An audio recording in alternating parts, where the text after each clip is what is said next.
ঘটনাটি নিয়ে গত কয়েকদিন ধরেই বেশ আলোচনা হচ্ছে। কেউ কেউ বলছেন স্ত্রীর প্রতি গভীর প্রেম ও অনুরাগ থাকলেই কেবল এমনটা করতে পারে, তা না হলে এত দীর্ঘ পথ পাড়ি দেওয়া সম্ভব নয়।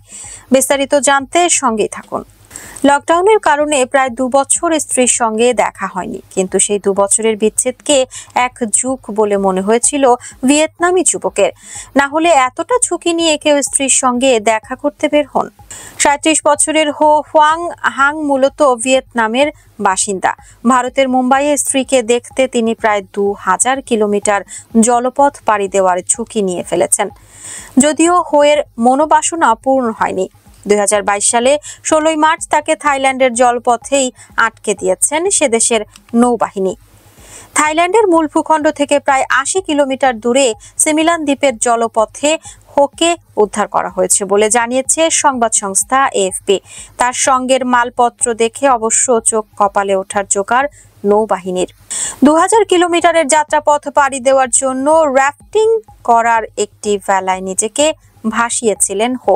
সঙ্গে ছিল না কোনো মানচিত্র বা জিপিএস, এমনকি জলপথে দিক নির্ধারক কম্পাসও সঙ্গে নেননি তিনি। একটি সুটকেসে কয়েকটি জিনিসপত্র ভরে সুদূর মুম্বাই পাড়ি দিতে চেয়েছিলেন হো। কি ছিল তাতে? সংবাদ সংস্থা সূত্রে খবর, হোয়ের কাছ থেকে উদ্ধার হওয়া সুটকেসে তার জামা কাপড় ছিল না। তার বদলে পাওয়া গিয়েছে প্রায় ফাঁকা হয়ে যাওয়া একটি পানির বোতল এবং 10 প্যাকেট ইনস্ট্যান্ট নুডলস।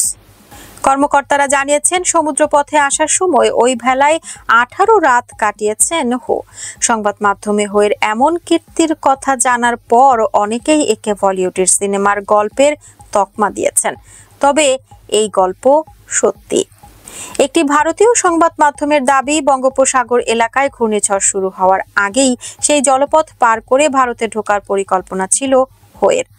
সংবাদ সংস্থা সূত্রে খবর, মুম্বাইয়ে গিয়ে স্ত্রীর সঙ্গে দেখা করার জন্য ভিয়েতনামের হো চি মিন শহর থেকে বিমানে করে থাইল্যান্ডের ব্যাংককে যান তিনি। তবে ব্যাংককে পৌঁছে জানতে পারেন বিনা ভিসায় ভারতে যেতে পারবেন না। ভিসা নেই তো কি হয়েছে, স্ত্রীর সঙ্গে দেখা করার জন্য অন্য উপায় বের করে ফেলেন হো। ব্যাংকক থেকে বাসে চড়ে ফুকেট চলে যান তিনি। সেখানে একটি ভেলা কিনে ফেলেন। এবার সমুদ্র পথেই রওনা দেন তিনি। 5 মার্চ ওই ভেলায় চেপে ভারতের উদ্দেশ্যে রওনা দেন হো। জলপথে সেখান থেকে ভারতের দূরত্ব প্রায় 2000 কিলোমিটার। হোকে ফেরত পাঠানোর আগে এক দফা জিজ্ঞাসাবাদ করতে চান তাই ভারতীয় কর্মকর্তারা। সে কারণে তাকে ফুকেটে নিয়ে যাওয়া হবে। থাইল্যান্ডের মেরিটাইম এনফোর্সমেন্ট কমান্ড সেন্টারের কর্মকর্তা পিচেট সংটেন সংবাদ মাধ্যমকে বলেন, হোয়ের বিষয়ে আমরা ভিয়েতনাম এবং ভারত দুদেশের দূতাবাসেই যোগাযোগ করেছি, তবে এখনো পর্যন্ত কোনো উত্তর আসেনি। ফলে আপাতত স্ত্রীর সঙ্গে দেখা করার জন্য আরো কিছুকাল অপেক্ষা করতে হবে হোকে।